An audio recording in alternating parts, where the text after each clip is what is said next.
At this point, I've worked with literally dozens of different security researchers, and I've seen exactly what the commonalities are between the security researchers who just seem to really excel and just have a second nature for finding bugs and vulnerabilities, and the ones that are still earlier on and still learning and growing in their abilities.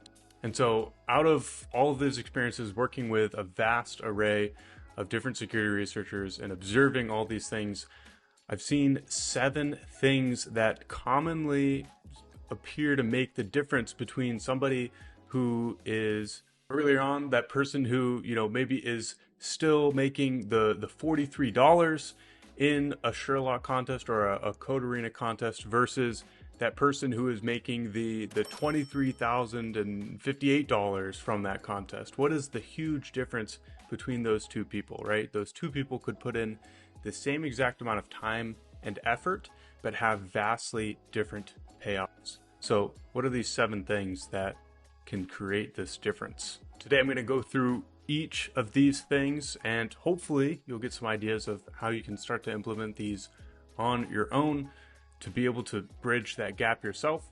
But of course, before we get into that, my name is Owen, and over a year and a half ago, almost 2 years ago at this point, I founded Guardian Audits, and thus far we've uncovered easily over 100 different critical and high vulnerabilities, and along the way I've personally spent probably around 2,000 hours at this point auditing smart contracts. And my goal with everything that I put out, and especially this video here today, is to distill down everything that I've learned along the way and all the different things that I've seen, and give it to you so that you can ultimately become a much better security researcher, blockchain developer, whatever it is you're looking to be in a fraction of the time. All right, but with all of that out the way, let's dive into these 7 things that make the difference.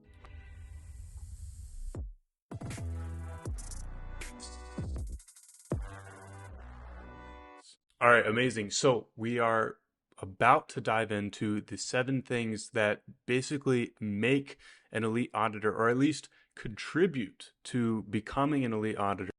What are the things that help somebody become an elite auditor, and what are the things that elite auditors do to, maintain their elite status? What are the things that help them do what they do? So before we dive in, I want to stress that obviously not every elite auditor does all 7 of these things. These are just 7 things that are, most common amongst elite auditors. So a lot auditors have found that, maybe 3 or 4 of these things work really well for them, and that's what they do. Maybe you're already doing 2 or 3 of these things, and maybe you might want to add 1 or 2 and, try them all out, see which ones work for you. And if one of them sticks and improves your game, then that's fantastic. All right, so without wasting any more time, the first of these 7 things is, of course, diagramming. So, of course, experienced and top-tier auditors understand that context is everything when it comes to a really methodical smart contract security review that uncovers some really, interesting bespoke vulnerabilities. And what better way to get the context out and solidify your knowledge and understanding of the code base than by diagramming? So personally, I find it extremely helpful to go and actually diagram these systems out once I have an initial understanding. And this might be because I'm just more of a visual learner or something like this, but I find that this really truly helps me get my understanding down onto, a concrete, diagram, whiteboard, whatever it may be. And then from there, this is also an artifact that I can go and share with other security researchers that I'm either, working with on a team, or maybe they're doing a contest with me or something like this. And then they can tell me where their idea or their understanding of the protocol differed from, what I have diagrammed out, if that may be the case. And then I'll probably learn something from that. Or at the very least, I can, give them the context that I have, and they'll easily be able to use this artifact that I've created and download that context into their brain and speed up the rate at which they're able to get acclimated to the code base and be able to start uncovering interesting things a lot quicker. So I'm a huge fan of diagrams, and you can see here, one of the tools that I really love using is whimsical. So here's an example of a whimsical diagram of this is the GMX V2 system. And so, generally, I mean, of course, depends on the system, but if you can have little cards for each contract, and then, of course, like arrows pointing to, this makes an external call over here to do this, and then, this keeper calls, this contract, stuff like this, I think it's exceedingly helpful, especially when systems grow large and they have a lot of different contracts, a lot of different actors participating in the system. So, of course, beyond writing diagrams, it's also become a absolute staple of any security review that I do to have several whiteboards actually. So whiteboarding is probably the number one thing that I like to use just to, start pontificating on, if I, try and use these numbers, will it produce this result that I'm looking for, something like this. So you could see here I'm on a shared whiteboard that we have for our team. So our team has often these shared whiteboards for projects that we're doing where you can see we're just using this as scratch space, and you can see we use it quite a lot for different ideas and things that we want to communicate with each other. So if I have an idea for an exploit or something like this, very easy to hop in a voice chat and then share a screen, go through the whiteboard, draw some stuff out, talk about it. Extremely beneficial, especially for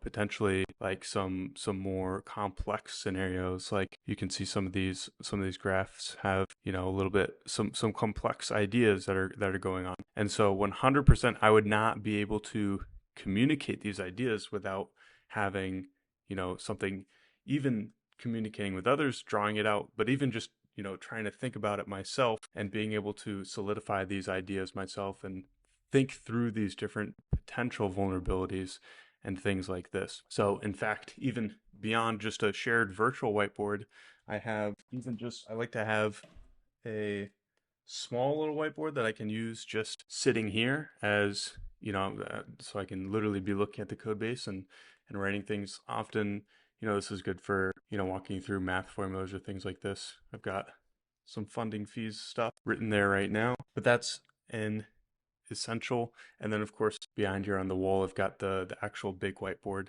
that is useful for when you've really got to think about things. So that is the first thing that I noticed that really advanced security researchers really lean into, is diagramming systems and using whiteboards to walk through things and to solidify their knowledge, but also share their knowledge with others. And so the number two trait of more senior, more elite smart contract security researchers is, of course, just sheer perseverance. I think this is honestly the number one thing that newer researchers don't understand, is the level of perseverance that you really have to go to uncover some of these really niche vulnerabilities, and the level of understanding of the code base that you have to be able to find some really cool things that nobody else finds, right? This is how you make the difference between getting, $47 in a C4 contest and getting, 60% of the pot because you found, one unique high that nobody else found. It just takes knowing the code base like nobody else and spending that amount of time to sit back and think about the code base and think about where the issues might lie. And it takes a lot of effort to be able to get to that point. But the good news is that this is a muscle that you can train. So with every review that you go into, as you spend the time, you spend the effort to understand the code base, and you flex that muscle of putting in the effort, even though it feels like a bit of a stretch while you're doing it, to, try to understand exactly what's going on in this math formula or something like this, and then also to back up and understand what the protocol is doing at a higher level. It's going to feel like a stretch at the beginning when you're doing that, but as you start to train this muscle more and more, it will get a lot easier to put in that effort to understand the code base and persevere through until you get the gist of the code base. Then of course it will start becoming easier and easier after your first, second, third code base that you really deeply understand. And of course, another aspect that plays into this is just being absolutely convinced that there do exist bugs and vulnerabilities in the code. Some of the best auditors that I know, just they won't give up. They will not believe that a code base is bug free. And even once they've been over an area 7, 8 times, they go back, they come at it, they look at it in a different way, and they ask a different question, and it just yields that one little divot that leads to a thread that you can pull on, and you'll find a critical vulnerability from that. And so this is honestly the most grueling part, is going back over the code that you've already been over 5 times and you already understand, and continuing to ask those questions and to persevere through this part of the security review. Okay, so number 3 is, of course, getting a new perspective. So piggybacking off of the idea of coming back to a more complex area of the code base for a fifth, sixth, seventh, eighth time, even after you already understand it completely, or at least you think you already understand it completely. Getting a new perspective when you come back and finding ways to ask new questions that you didn't think of before is one of those key things that is going to help you pick apart and find those very, very niche vulnerabilities that nobody else is going to think of unless they, did the same 9 passes as you and just so happened to think of that exact question. So getting a new perspective and finding ways to trigger yourself to get a new perspective. So elite auditors have mastered this. They know that when I come back and I do my 3rd, 4th, 5th review of this particular area of the code base, I'm not going to review it the same way every time. So maybe I want to come and I want to look through this area of the code base with this thing in mind. So maybe I'm looking at this, decrease logic. Maybe I'm looking at it through the lens of an insolvent liquidation. What happens in an insolvent liquidation? Or maybe I'm going to come back a different time and I'm going to think about, well, what's going to happen to a price impact pool? Or what's going to happen to, if somebody wants to, swap right after this or something like this. So just having a different perspective on the same area of a code base, the same handful of lines can have a different meaning depending on whichever context you're thinking of them within.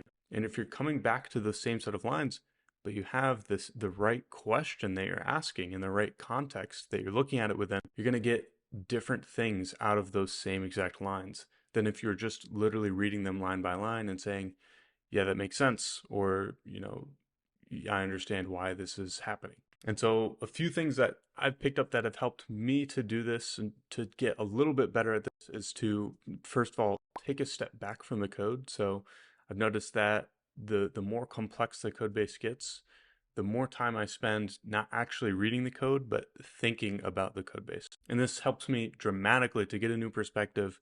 And while I'm away from the code, I might think, oh, is that going to be an issue or something like this? Write it down, come back to the code later and, validate with this new perspective, with this new question, is that going to lead to something interesting? And then another way to get a new perspective is to audit with others.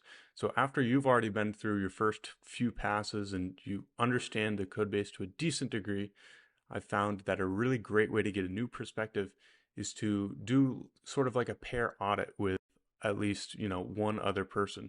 And so the way that I've been doing these thus far is one person is driving at a time. So one person is basically walking through functions, explaining logic as they understand it as they go. And the other person is thinking about edge cases, thinking about questions to ask, thinking about anything that seems off. And then you go from there, you see what comes of it. And this is just a great way to get a new perspective. So oftentimes when I'm driving, I don't usually think of the code base as, I'm someone who's explaining it. I'm always just reading it, thinking about it for myself. When I'm explaining it, I can get a new perspective that way.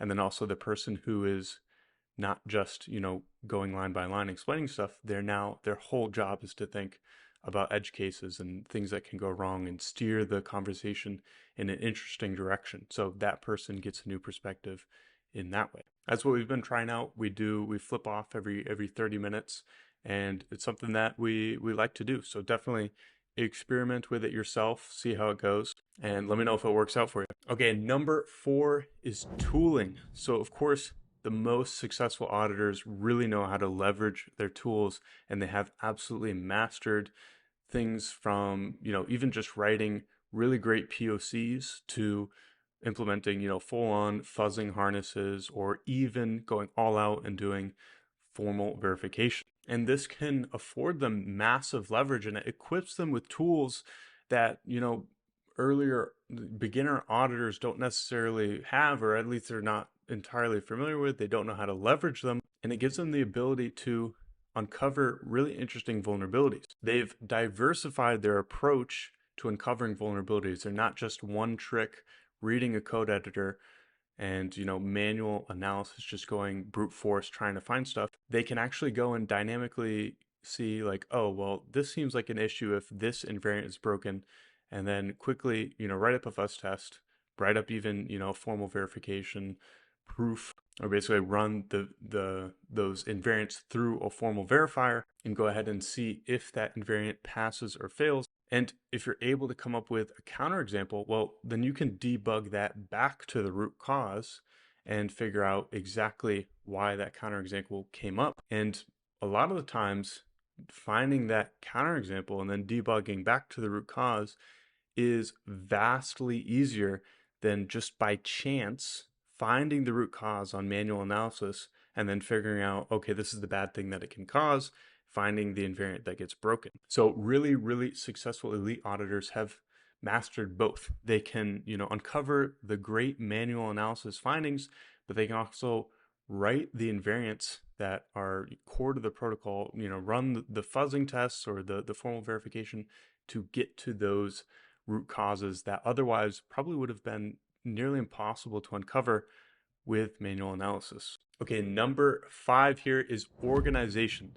So really, elite auditors have their system, their process down to a science. They have the same approach with every audit.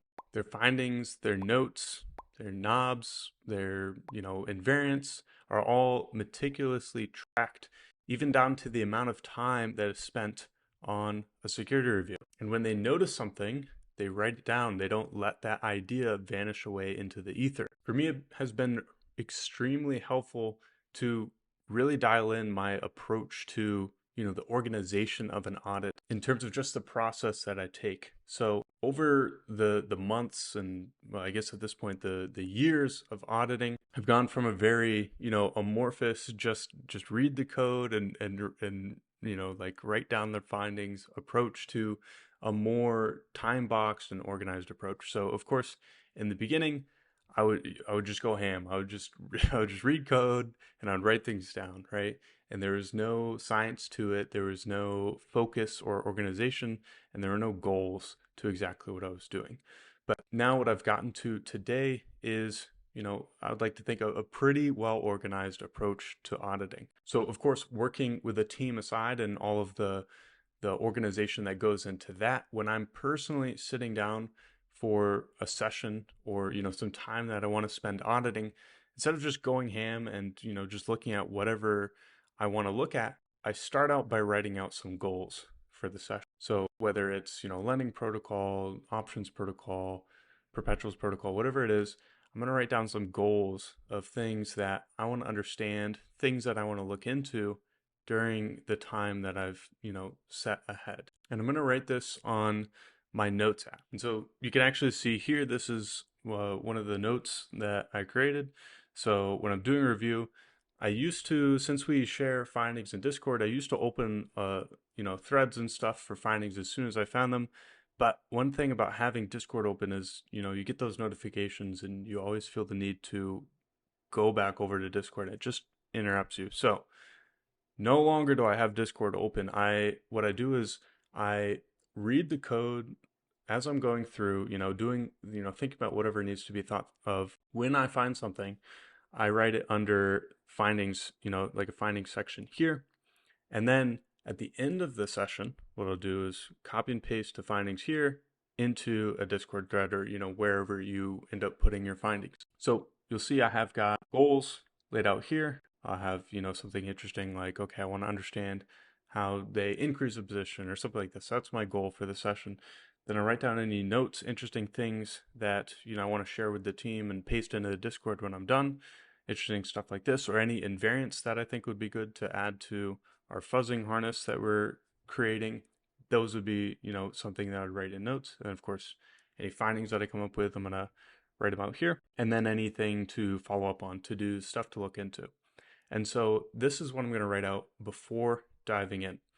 And then when I do dive in, I'm going to use a timer. And this is something that I started using probably about, I would say 2 or 3 months now. I've been using a timer, usually just start off 60 seconds and then just let it run.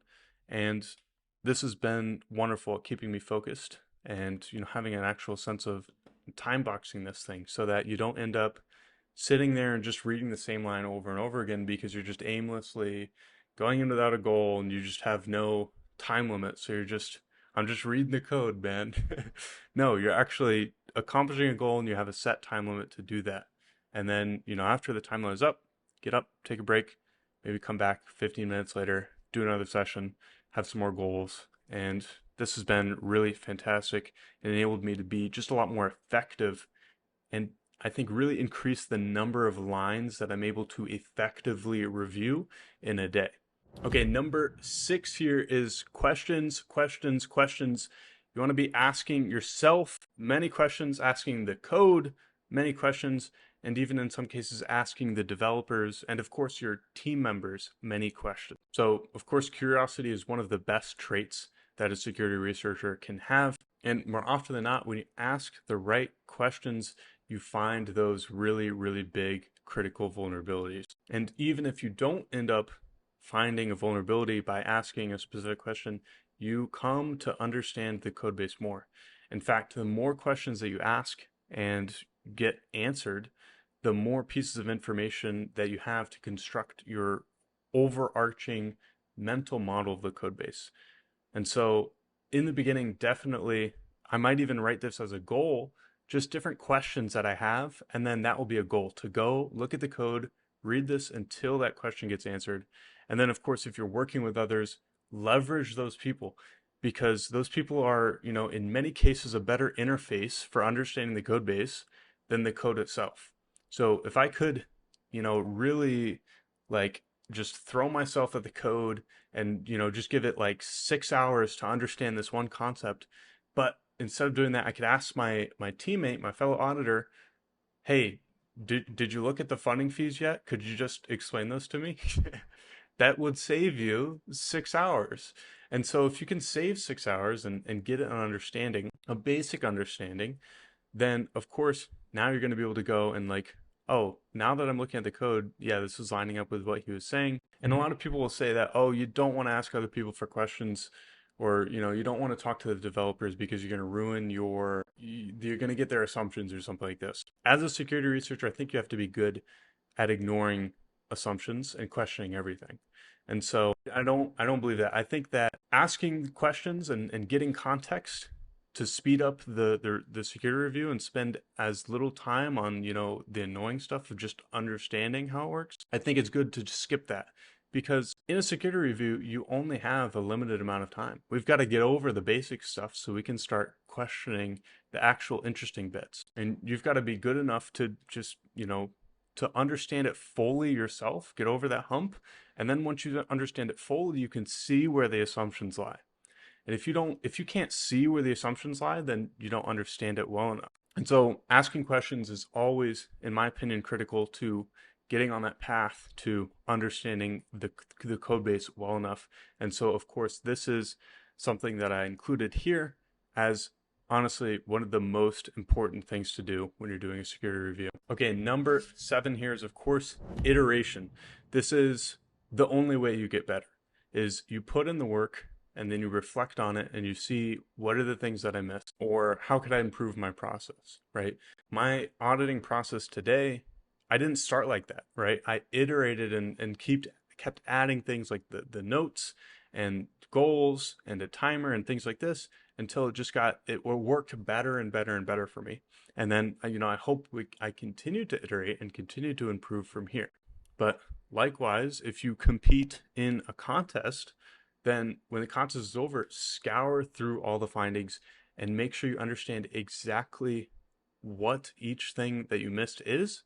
And then, of course, you want to understand what questions did they ask of the code base that you didn't, or where were they looking in the code that you didn't, or where did you shy away from trying to understand the code base that caused you to miss this? And could you implement something that's, almost like a step-by-step process of like, check for X, Y, and Z for all instances of X? Is there a rule like that you could make that would force you to uncover this vulnerability if you just did that boring work? Well, if there could, then definitely go ahead and record that. And over time, if you start recording more and more of these things and recording all of these different systems to uncover these vulnerabilities, you're going to end up with something that I like to call the auditing brain. So this is something where it's just basically a collection of different vulnerability classes that can be, extracted out, and they're common amongst many different code bases. If you can collect them in a database and then have these, this is a codification of all of your experience, right? This is an artifact that you can come back to for every new code base that you review, and hopefully leverage this to get some cool, good quality findings right off the bat. And this is also an artifact that you can give to another security researcher, and they can just follow the systems that you've laid out here, and they can do the same. So of course, I'm going to make another entire video covering this idea of the auditing brain, and I'm even at one point going to be releasing to you a full auditing brain of my own. But that was the 7 traits that elite smart contract auditors, 7 things, 7 traits that they mostly have. So of course, I want to stress that not every top tier auditor does all 7 of these things. These are just 7 things that are common amongst those top tier auditors, and there's 7 things that if you try them out, I'm sure they're bound to help you out. So perhaps you already do 2 or 3 of these. Try adding a few of them, try them all out, and see which ones help you. And I hope that, 1 or 2 can hopefully improve your game. All right, and of course, last but not least, if you're a part of a team that is building a DeFi protocol and you're starting to think about security reviews, then of course, I want to hear about your project. In fact, I want to hear about it so much that when you go to guardianaudits.com/quote and you submit an application for your project, I'll give you a complete list of, just any initial security notes, things that you want to consider on your protocol, any initial glaring issues with your code base that you'd want to get addressed before going into an audit when you submit an application. And of course, if you happen to know any teams who are looking for an audit, go ahead and send them to guardianaudits.com/quote. And of course, if you're interested in connecting with others across the world who are also interested in Web3 security and learning from others, sharing your knowledge, and getting to ask any of the questions that are on top of your mind related to smart contract security, then you go ahead and apply to join our free community at lab.guardianaudits.com. All right, that is all for this time. I can't wait to see you in the next one.